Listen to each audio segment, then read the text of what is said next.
ওকে, তাহলে শুরু করে দেই। বাংলাদেশের মুক্তিযুদ্ধের ইতিহাস বা মহান স্বাধীনতা যুদ্ধের ইতিহাসে যদি আমরা শুরু করি, এবং এখানে দেখেন অনেকগুলো কিন্তু আজকে তথ্য আপনাদের স্বাধীন বাংলা বেতার কেন্দ্র 7 মার্চ থেকে 25 মার্চ শুরু করে অনেকগুলো তথ্য আপনাদের কিন্তু এখানে আছে। স্যার পিডিএফ এ লেকচার দিছে অন্যটা, পিডিএফ আপনাদের কোন লেকচার দেওয়া হয়েছে একটু বললে মনে হয় ভালো হয়। কোন লেকচার দেওয়া হয়েছে পিডিএফ এ একটু বলেন দেখি আপনারা, তাহলে আমার জন্য ভালো হয় আর কি। আচ্ছা, অনেকেই তো এটা বলতেছে, দেখো তো কি দেওয়া আছে PDF a lecture sheet. PDF এ কি লেকচার দেওয়া হয়েছে একজন লিখে পাঠান। সংবিধান, সংবিধান পিডিএফ এ দেওয়া হয়েছে। হ্যাঁ সংবিধান, এটা কালকে হয়ে গেছে, গত দিনে এই ক্লাস হয়েছে, তাহলে তো এটা দরকার নেই, সংবিধানটা দিয়ে দাও। সংবিধান, সংবিধান আছে না, দিয়ে দাও। আচ্ছা ক্লাস এটাই হবে, এটাই হবে, বাট লেকচার দিচ্ছে অন্যটা। এই যে দেখেন এখানে মানে মার্চ করা আছে ব্যাচ কয়টা নাকি,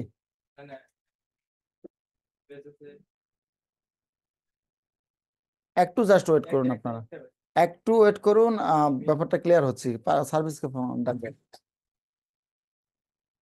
আচ্ছা আপনারা জাস্ট একটু ওয়েট করুন, আমরা সার্ভিসের কাছ থেকে ক্লিয়ার হয়ে ব্যাপারটা নিয়ে কথা বলতেছি। হ্যাঁ সমস্যা নেই, যেটাই হোক আপনাদের সাথে আছি, এই তো, যেটাই হোক আপনাদের সাথে আছি, এবং আশা রাখি আহ, ভালো কিছু হবে। যে লেকচারে আসুক আমি আপনাদেরকে দিতে পারবো, কোনো সমস্যা নেই। গত ক্লাসে 70 পর্যন্ত, হ্যাঁ আমি এটাই বলতে চেয়েছিলাম আপনাদেরকে, গত ক্লাসে 70 পর্যন্ত শেষ হয়েছে, আজকে 70 থেকে 71 থেকে শুরু করে আমাদের যা কিছু আছে সবগুলোই আপনার আলোচনা করার জন্য বলেছি। তো আপনারা অনেকে অনেক ভাবে বলতেছেন, জানি না আসলে কোনটা হবে। তো সার্ভিস আসুক, আসলে আমি আশা করি যে ব্যাপারটা ক্লিয়ার হবেন আপনারা। হ্যাঁ জাস্ট 1 মিনিট ওয়েট করুন আপনারা।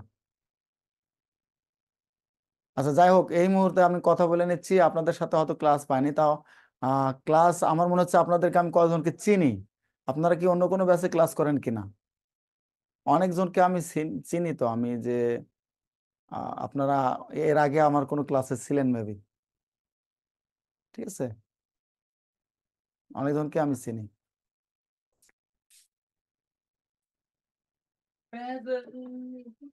আচ্ছা একটু ওয়েট করুন, আমাদের সার্ভিস চলে আসছে, আসলে কোন ব্যাপারে আপনাদের সমস্যা এটা ওনারা কনফার্ম করে দেবে। হ্যাঁ ওনারা আসুক, কনফার্ম করে দেবে। কই পূর্বে আসছে?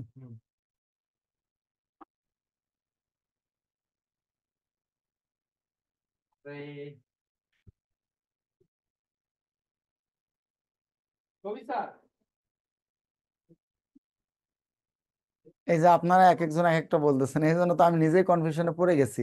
কত ক্লাসে যদি 70 পর্যন্ত থাকে, তার মানে আজকে তো 70-এর পর থেকে শুরু হয়ে গেছে, 7 মার্চ থেকে শুরু হয়েছে, তাহলে লেকচার কিন্তু ঠিক থাকার কথা। হয়তো আপনাদের পিডিএফ দিতে কোনো সমস্যা হতে পারে, কিন্তু আমার মনে হয় লেকচার ঠিক আছে। কারণ আমরা মুক্তিযুদ্ধ না পড়িয়ে তো সংবিধানে কেউ যাবে না, তাই না? মুক্তিযুদ্ধ না পড়িয়ে সংবিধানে কেউ যাবে না, না ঠিক নাই স্যার। আচ্ছা ঠিক আছে, দেখতেছি। হ্যাঁ ঠিক আছে দেখতেছি, একটু জাস্ট ওয়েট করুন আপনারা।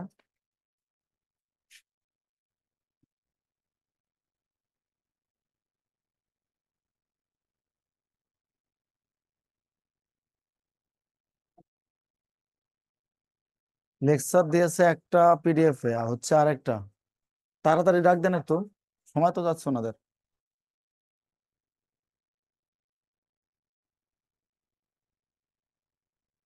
লেকচার শিট দিছে একটা, ক্লাসে ভুল আছে তাই তো? না, আমি আমি যেটা ক্লিয়ার হয়ে নেই তারপরে পড়ানো শুরু করি, সমস্যা নেই, সহজে শেষ করা যাবে। যাই হোক, আমাদের যেহেতু এটা আপনারা অনেকে আলোচনা পাননি, আমার মনে হয় অনেকে 70-এর পরে আলোচনাগুলো পাননি, তো এটা আলোচনা করব। যদি সংবিধান হয় সংবিধান আলোচনা করা যাবে, কোনো সমস্যা নেই, ঠিক আছে। তাহলে 25 মার্চের গণহত্যা মানে 7 মার্চ থেকে মূলত আমাদের লেকচারটা শুরু। 7 মার্চের স্বাধীন বাংলা বেতার কেন্দ্র, মুক্তিযুদ্ধের বিভিন্ন সেক্টর, মুক্তিযুদ্ধে নারীদের ভূমিকা, এরপর 25 মার্চ সম্পর্কে আলোচনা করা হয়েছে, মুক্তিযুদ্ধের রণকৌশলগুলো কি কি ছিল, এরপর হচ্ছে মুক্তিযুদ্ধে বিদেশিদের ভূমিকা কি ছিল, বীরশ্রেষ্ঠ পরিস্থিতি, এবং সর্বশেষ গুরুত্বপূর্ণ ও প্রশ্নাবলী নিয়ে মূলত এখানে আলোচনা করা হয়েছে। যদি এগুলো আলোচনা করা হয়ে থাকে তাহলে আমি করব না, পরবর্তী সময় আমি চলে যাবো অন্য লেকচারে। যাই হোক প্লিজ। হ্যাঁ কি সমস্যা ওনাদের, কথা বলুন।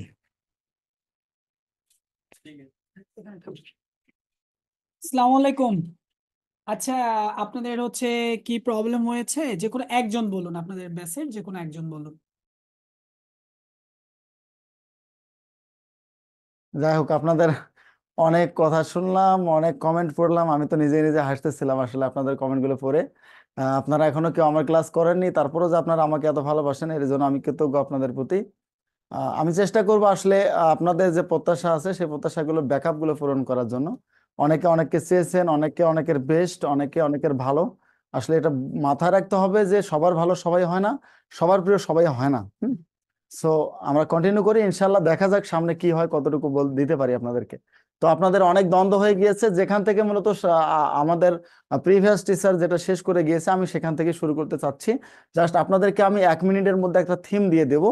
এই আলোচনা আপনাদের যা করেছে আমি একটু থিম দিয়ে দিচ্ছি। 1947 সাল থেকে যদি আমি শুরু করি, 1947 সালে মূলত ভারত পাকিস্তান নামে দুটো রাষ্ট্র জন্ম হয়। সেখান থেকে ভারত এবং পাকিস্তান দুটো রাষ্ট্র হওয়ার পরে পাকিস্তানের অধীনে মূলত বাংলাদেশকে দেওয়া হয়। আমি 2 মিনিটে যা শেষ করব এই পুরো আলোচনা আপনাদের যা গত ক্লাসে হয়েছে, জাস্ট আপনাদের মনে রাখার জন্য। এরপর 47 সালে আপনারা সবাই জানেন যে 47 সালে বাংলাদেশ হওয়ার পর পর শুরু করে পাকিস্তান শাসক গোষ্ঠী মূলত বাংলা ভাষাকে দমিয়ে রাখার জন্য তৎকালীন তখন থেকে শুরু করে যে বাংলা ভাষা তারা কোনোভাবে রাষ্ট্রীয় ভাষার স্বীকৃতি দেবেন না। আর এরও ধারাবাহিকতায় প্রথম 1947 সালের 2রা সেপ্টেম্বর মূলত তমদ্দিন মজলিস নামে একটা সংগঠন তৈরি করা হয়, যেটা তৎকালীন সময়ের প্রথম ছিল সাংস্কৃতিক সংগঠন হিসেবে। পরে এটাকে ভাষা আন্দোলনের জন্য সংগঠন তৈরি করা হয়। ওকে, এর পরবর্তী সময় 47 সাল চলে গেল। 47 সালে আরেকটা সংগঠন তৈরি করা হয় 1লা সেপ্টেম্বর, আপনারা সবাই জানেন। 2রা সেপ্টেম্বর হচ্ছে তমদ্দুন মজলিস হওয়ার পরে 48 সালে গিয়ে আবার নতুন করে বাংলা, মনে করেন যে বাংলা ভাষাকে পাকিস্তান শাসক গোষ্ঠী কোনোভাবে দেবে না। লিয়াকত আলী খান, মোহাম্মদ আলী জিন্নাহ থেকে শুরু করে আরো যে শাসক গোষ্ঠী আছেন সবাই এসে বারবার বলা শুরু করলো উর্দু, এবং উর্দু হবে পাকিস্তানের রাষ্ট্রভাষা। তখন 2রা মার্চ আবার নতুন করে আরেকটা সংগঠন তৈরি করা হয় বাংলাদেশে, যেটা হচ্ছে সর্বদলীয় রাষ্ট্রভাষা সংগ্রাম পরিষদ, যেটা আপনারা সবাই অলরেডি জানেন। এর পরবর্তী সময় সর্বশেষ এই 48, 49, 50 চলে যাওয়ার পরবর্তী সময় 52 সালের 31 জানুয়ারি সর্বশেষ যে সংগঠনটা তৈরি করা হয় এটার নাম হচ্ছে সর্বদলীয় রাষ্ট্রভাষা সংগ্রাম কমিটি। আপনারা সবাই এটা জানেন যে পরীক্ষা এসেছিল 43তম BCS এ। সর্বদলীয় রাষ্ট্রভাষা সংগ্রাম কমিটি কত সালে গঠিত হয়? 1952 সালের 31 জানুয়ারি। 52 সালের 31 জানুয়ারি এটা হওয়ার পরে আপনারা জানেন 20 ফেব্রুয়ারি, 21শে ফেব্রুয়ারি সারা বাংলাদেশে ধর্মঘট ডাকে ছাত্ররা। কিন্তু 20শে ফেব্রুয়ারি তৎকালীন সময়ের বাংলাদেশের যে মুখ্যমন্ত্রী ছিলেন বা পূর্ববঙ্গের যে গভর্নর ছিলেন নুরুল আমিন, তিনি 20 ফেব্রুয়ারি থেকে সারা বাংলাদেশে 144 ধারা জারি করেন। এই 144 ধারা জারি করার কারণে বাংলা ছাত্র সমাজ চিন্তা করে যে আমরা 144 ধারা ভেঙে ফেলবো। আর এর ধারাবাহিকতা 21শে ফেব্রুয়ারি কিন্তু 144 ধারা ভেঙে ফেলা হয়, এবং ওই দিনে বাংলাদেশের 4 জন মারা যায়, সালাম, বরকত, রফিক, জব্বার। আর ভাষা আন্দোলনের প্রথম শহীদ হচ্ছে কে বলেন তো? রফিক উদ্দিন আহমেদ। এটা আপনাদের পরীক্ষায় আসে। এরপরে 52 চলে গেল। 52 22শে ফেব্রুয়ারি, মূলত 22, 23, 24 ফেব্রুয়ারি 3 দিন আমাদের বাংলাদেশে ধর্মঘট পালিত হয়, এবং 24 ফেব্রুয়ারি বাংলাদেশে প্রথম শহীদ মিনার নির্মিত হয়। আর এই শহীদ মিনার নির্মাণ হওয়ার পরবর্তী সময় শহীদ মিনারকে কি করেন? শহীদ শফিউরের পিতা, শহীদ শফিউরের পিতার মাধ্যমে শহীদ মিনার উন্মোচন করা হয় 24 ফেব্রুয়ারি 1952 সাল। পরবর্তী 3 দিনে 26 ফেব্রুয়ারি শহীদ মিনারকে তারা আবার ভেঙে দেয়। এরপরে 52 সাল চলে গেল, 53 সাল চলে গেল, 54 সালের নির্বাচন, যুক্তফ্রন্ট। আপনারা সবাই জানেন যে 4টি দলের সমন্বয়ে যুক্তফ্রন্ট নির্বাচন গঠিত হয়, এবং সেখানে নিরঙ্কুশভাবে যুক্তফ্রন্ট কিন্তু জয়লাভ করেন। 54 সালে জয়লাভ করার পরবর্তী সময়ে পাকিস্তানি শাসক গোষ্ঠী মনে করে যে 54তে যেহেতু তারা জয়লাভ করেছে তার মানে বাংলাদেশ নামে অন্য একটা রাষ্ট্র হওয়ার সম্ভাবনা আছে। তাই তারা কি করলো? 56 সালের সংবিধান গঠন করলো। 56 সালের সংবিধানে সেখানে বাংলাকে অন্যতম রাষ্ট্রভাষার মর্যাদা দেওয়া হয়। এই 56 সালের সংবিধান কিন্তু বেশি দিন টেকেনি। 58 সালে তৎকালীন সময় সামরিক শাসন চলে আসে। আপনারা সবাই জানেন যে বেসিক ডেমোক্রেসি যেটাকে বলা হয়, যে মৌলিক গণতন্ত্র চালু করা হয় ইস্কান্দার মির্জা থেকে শুরু করে আইয়ুব খান পর্যন্ত, এই 68 সাল পর্যন্ত। এরপর আমরা 62 শিক্ষা আন্দোলন দেখেছি, 65 ভারত পাকিস্তান যুদ্ধ দেখেছি, 66 সাল আসলো। 66 সালে বঙ্গবন্ধু শেখ মুজিবুর রহমান 5ই ফেব্রুয়ারি 6 দফা দাবি পেশ করেন পাকিস্তানের লাহোরে।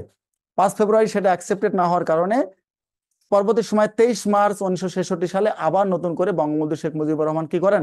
6 দফা দাবি পেশ করেন, যেটা বাংলাদেশের বা বাঙালির জন্য ম্যাগনা কার্টা হিসেবে আখ্যায়িত করা হয়। পরবর্তী সময় 68 সালে যখন 66 সালে 6 দফা আন্দোলন করা হলো, পাকিস্তান বুঝে গেল যে বঙ্গবন্ধুকে যদি না থামানো যায় তাহলে কি হতে পারে?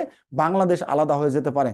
তখন পাকিস্তান শাসক গোষ্ঠী চিন্তা করলো যে কোনোভাবে যদি বঙ্গবন্ধুকে মামলাতে ফাঁসিয়ে জেলে নেওয়া যায় তাহলে পাকিস্তানটা ঠিক থাকবে। তখন তারা কি করলো? 68 সালে আগরতলা ষড়যন্ত্র মামলা করলো। আপনারা সবাই সেটা জানেন।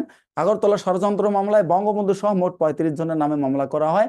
সেখানে বঙ্গবন্ধুকে প্রধান আসামি করে পাকিস্তান বনাম বঙ্গবন্ধু ও অন্যান্য নামে মামলা করা হয়। এই মামলাতে মূলত এই মামলার ধারাবাহিকতা আপনারা সবাই জানেন যে শহীদ হন আসাদ, আমাদের শামসুজ্জোহা রাজশাহী বিশ্ববিদ্যালয়ের যে অধ্যাপক ছিলেন তিনি শহীদ হন। পাশাপাশি আরো নাম না জানা অনেকে কিন্তু এই মামলার জন্য লড়তে গিয়ে শহীদ হন।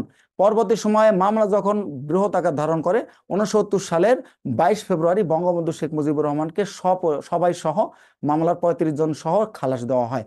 আর 23 ফেব্রুয়ারি বঙ্গবন্ধুকে বঙ্গবন্ধু উপাধি দেওয়া হয়। আপনারা সবাই জানেন 23 ফেব্রুয়ারি 1969 সালে বঙ্গবন্ধুকে কিন্তু বঙ্গবন্ধু উপাধি প্রদান করা হয়। 1969 সাল চলে গেল, 6 ডিসেম্বর আসে 1969 সালের 5 ডিসেম্বর বঙ্গবন্ধু শেখ মুজিবুর রহমান বাংলার নাম বাংলাদেশ ঘোষণা করেন। কত?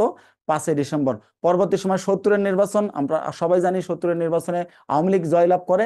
70 থেকে শুরু করে 71 সাল পর্যন্ত মূলত প্রাদেশিক এবং কেন্দ্রীয় নির্বাচনে প্রত্যেকটা নির্বাচনে বাংলাদেশ জয়লাভ করে। বাট পাকিস্তানি শাসক গোষ্ঠী কোনোভাবে শাসনবাদ দেওয়ার পক্ষে ছিলেন না। তারা বারবার বিভিন্ন ধরনের সম্মেলন আহ্বান করে, আবার এটাকে স্থগিত করে। এরই ধারাবাহিকতায় মূলত আজকে 7 মাসের ভাষণ।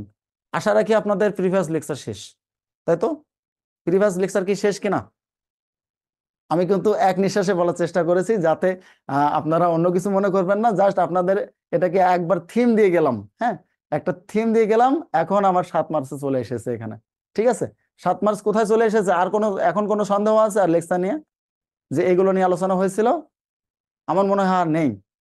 ওকে, এখন আমি আসি 7 মার্চে। 7 মার্চের পূর্বে আপনাদের 2টো তারিখ আছে আপনাদের জন্য সবচেয়ে বেশি গুরুত্বপূর্ণ। যদিও আমি আজকে সময় খুব কম পেয়েছি, আমি জানি না কিভাবে শেষ করব, তারপরে চেষ্টা করব যে শেষ করার জন্য। আপনারা সাথে জাস্ট কোঅপারেট করবেন আশা রাখি।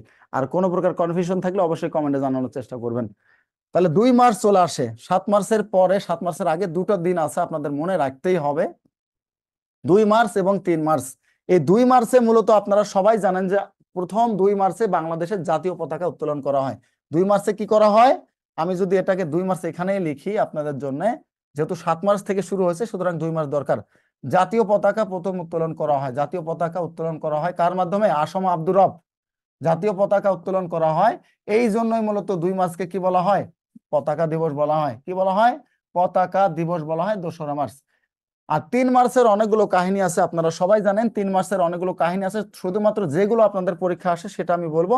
3 মার্চে হচ্ছে জাতীয় সঙ্গীত, বাংলাদেশের জাতীয় সঙ্গীত নেওয়া হয় কোথায় থেকে? আমার সোনার বাংলা আমি তোমায় ভালোবাসি, তাই না? আমার সোনার বাংলা আমি তোমায় ভালোবাসি, এই যে গান থেকে মূলত 10 লাইন নেওয়া হয়। কত? 10 চরণ নেওয়া হয়। এবং ওই দিনেই মূলত জাতীয় সঙ্গীতের পাশাপাশি কি করা হয়? আমাদের জাতীয় পতাকা উত্তোলন করা হয়। এই জন্য দিনটা খুবই গুরুত্বপূর্ণ আপনাদের জন্য। তাহলে জাতীয় সঙ্গীতের এই 3 মার্চে 10 চরণ নেওয়া হয়। এই 3 মার্চে জাতীয় সঙ্গীতের পাশাপাশি কি করা হয়? জাতীয় সঙ্গীত প্লাস আমাদের পতাকা, জাতীয় পতাকা উত্তোলন করা হয়। এই যে গেল 2 মার্চ এবং 3 মার্চের কাহিনী। এরপরে আমরা 7 মার্চে চলে এসেছি। এখন যখন বঙ্গবন্ধু শেখ মুজিবুর রহমান দেখলেন যে 70-এর নির্বাচনে কোনোভাবে আমি জয়ী হওয়ার পর আমাকে কোনোভাবে ক্ষমতা দেওয়া হচ্ছিল না, তখন তিনি চিন্তা করলেন যে না, আমাকে আর এভাবে থেমে থাকা যাবে না। তখন তিনি একটা কি করলেন? একটা ভাষণ, একটা অধিবেশন আহ্বান করলেন সোহরাওয়ার্দী উদ্যানে। তৎকালীন সময় সেটার নাম কি ছিল বলেন তো দেখি? রেসকোর্স ময়দান, তাই না? তৎকালীন সময় সেটার নাম ছিল রেসকোর্স ময়দান। সেটাতে তিনি একটা সভা আহ্বান করলেন যে 7 মার্চ আমি জাতির উদ্দেশ্যে ভাষণ দিতে চাই। কি করতে চাই? 7 মার্চ আমি জাতির উদ্দেশ্যে ভাষণ দিতে চাই। এটা মূলত 1971 সালের 7 মার্চ রেসকোর্স ময়দানে যেটা ভাষণ দিয়েছিলেন তিনি। এই ভাষণে মূলত তিনি বলেছেন কি? এবারের সংগ্রাম আমাদের স্বাধীনতার সংগ্রাম, এবারের সংগ্রাম আমাদের মুক্তির সংগ্রাম। রক্ত যখন দিয়েছি আরো দিবস, তবু এদেশের মানুষকে মুক্ত করে ছাড়বো ইনশাল্লাহ। এটাই তো বলেছেন, তাই না? তিনি 7 মার্চে মূলত এখানে বলেছেন এটা। আর এই ক্ষেত্রে 7 মার্চের ভাষণ যেহেতু একটা ঐতিহাসিক ভাষণ ছিল, 18 মিনিটের একটা ভাষণ ছিল, 2টা 45 মিনিট থেকে শুরু করে 3টা 3 মিনিট পর্যন্ত। কত? 2টা 45 থেকে শুরু করে দুপুর 2টা 45 থেকে শুরু করে দুপুর 3টা 3 মিনিট পর্যন্ত মূলত এই ভাষণটা স্থায়ী ছিল। আর এই সময়টায় তিনি 18 মিনিটের একটা মানে বিশাল একটা ভাষণ এবং কি বলবো আমরা, উজ্জীবিত করার জন্য, জাতিকে উজ্জীবিত করার জন্য একটা ভাষণ প্রদান করেন, যেটাকে ইউনেস্কো 2017 সালের 30 অক্টোবর কি করেন? ওয়ার্ল্ড ডকুমেন্টারি হেরিটেজ হিসেবে ঘোষণা করেন। তাহলে আপনাদের এখানে কয়টা প্রশ্ন থাকলো? 7 মার্চের ভাষণ কয় মিনিটের ছিল? একটা। 7 মার্চের ভাষণে, 7 মার্চের ভাষণকে ইউনেস্কো কখন ওয়ার্ল্ড ডকুমেন্টারি হেরিটেজ হিসেবে স্বীকৃতি দেয়? আর হচ্ছে 7 মার্চের ভাষণে কয়টা দাবি ছিল? 7 মার্চের ভাষণে মূলত 4টি দাবি করেন, যেটির একটি দাবিও মূলত পাকিস্তান কি করেনি? অ্যাকসেপ্ট করেনি। কারণ 4টি দাবি ছিল পাকিস্তানের বিপক্ষে। আমরা দাবিগুলো একটু দেখে নেই, হ্যাঁ। দাবিগুলো একটু দেখে নিন। এটা কি সবাই ক্লিয়ার হয়েছেন কিনা, এই ব্যাপারে আর কোনো সন্দেহ আছে? যা কিছু থাকবে কমেন্টে লিখবেন। হ্যাঁ, যা কিছু আপনাদের মনে হবে কমেন্টে লিখে দেবেন, ইনশাআল্লাহ আমি চেষ্টা করব সমাধান দেওয়ার জন্য। ওকে, তাহলে এটা আপনারা সবাই স্ক্রিনশট দিয়ে রাখতে পারেন। পরে আমি চলে যাই। 4টি দাবি ছিল: সামরিক শাসনকে প্রত্যাহার করতে হবে, গণপ্রতিনিধিদের হাতে ক্ষমতা হস্তান্তর করতে হবে, সেনাবাহিনীর গণহত্যা তদন্ত করতে হবে, সৈন্যদেরকে ব্যারাকে ফিরিয়ে নিতে হবে। এই 4টি দাবি মূলত 7 মার্চের ভাষণে ছিল। বঙ্গবন্ধুর যে 4টি দাবি ছিল, 4টি দাবি ছিল কি একেবারে পাকিস্তানের বিপক্ষে দাবি। এই জন্য একটা দাবিও পাকিস্তান শাসক গোষ্ঠী কিন্তু গ্রহণ করেননি।